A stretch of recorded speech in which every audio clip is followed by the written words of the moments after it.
안녕하세요. 병원 탈출 넘버원입니다. 당분 섭취가 건강에 나쁘다는 것은 익히 알려진 사실입니다. 당뇨와 고지혈증 물론 우울증부터 기억력 저하, 치매 위험 증가에 이르기까지 전신에 좋지 않은 영향을 미친다는 것은 대부분의 분들이 잘 이해하고 계시죠. 하지만 그럼에도 불구하고 우리가 즐겨 섭취하는 당분이 피부 노화의 주범이라는 사실 알고 계셨나요?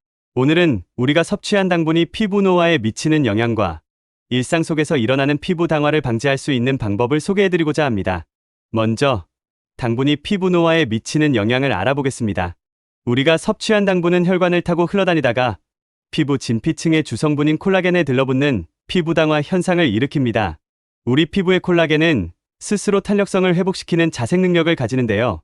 당화가 일어날 경우 콜라겐과 엘라스틴의 연결고리가 쉽게 망가지며 콜라겐의 자생 능력이 상실됩니다. 고기 요리를 할 때 연육작용을 위해서 설탕을 넣은 소스에 재워놓았을 때 발생하는 일이 우리 피부에서 일어나고 있다고 생각하시면 됩니다. 이렇게 연육작용이 이루어진 고기를 다시 원상태로 돌려놓을 수 없듯이 피부 속의 콜라겐이 당화되면 쉽사리 복원되지 못합니다. 이런 당화작용은 지속적으로 이루어지며 당화에 의해 발생한 찌꺼기들은 지속적으로 축적됩니다. 이 결과 피부가 축 늘어지고 주름이 생기며 당화에 의한 인슐린 상승은 테스토스테론을 상승시켜 피지를 과다하게 생성하고 여드름을 발생시키죠. 또 피부가 매끄럽지 못하고 울퉁불퉁한 모습을 하게 됩니다. 그럼 이처럼 피부 노화를 가속화시키는 피부 당화를 막을 수 있는 방법은 무엇이 있을까요? 첫 번째는 설탕을 포함한 정제당과 밀가루 등의 정제 탄수화물의 섭취를 절제하는 것입니다. 사실 탄수화물은 우리 신체의 주된 에너지원으로 전혀 섭취하지 않는 것은 오히려 건강에 악영향을 미칠 수 있습니다. 하지만 불필요하게 섭취하는 달콤한 간식이나 음료를 절제하도록 노력하고 식사를 할 때에는 탄수화물을 섭취하기 전에 식이섬유가 풍부한 식품을 먼저 섭취해 당분의 흡수를 지연시키는 것이 좋습니다. 두 번째는 자외선 차단제를 사계절 사용하는 것입니다. 자외선은 피부의 당화를 증가시키고 악화시키는 역할을 합니다. 따라서 자외선으로부터 피부를 보호하기 위해 자외선 차단제를 사용하는 것은 필수적입니다. 특히 실내에 있더라도 창이 있는 경우 자외선으로부터 안전하지 않으니 반드시 충분한 양의 자외선 차단제를 꼼꼼히 사용해야 합니다.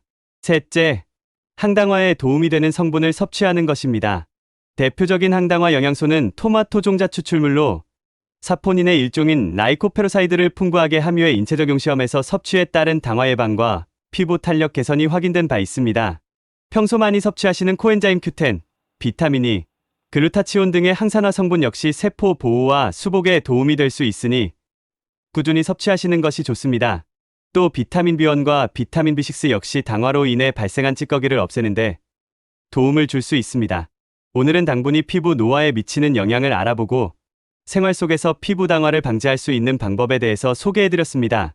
현대의 식생활은 이전과는 비교할 수 없는 수준의 당분을 섭취하는 것을 특징으로 하며 우리 인류가 이토록 많은 당분을 섭취하기 시작한 것은 그리 오래된 일이 아닙니다.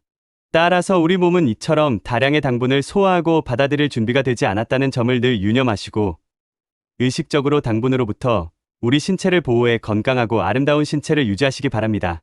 그럼 병원이 필요 없어지는 그날까지 유익한 정보로 찾아오도록 하겠습니다. 이상 병원 탈출 넘버원이었습니다.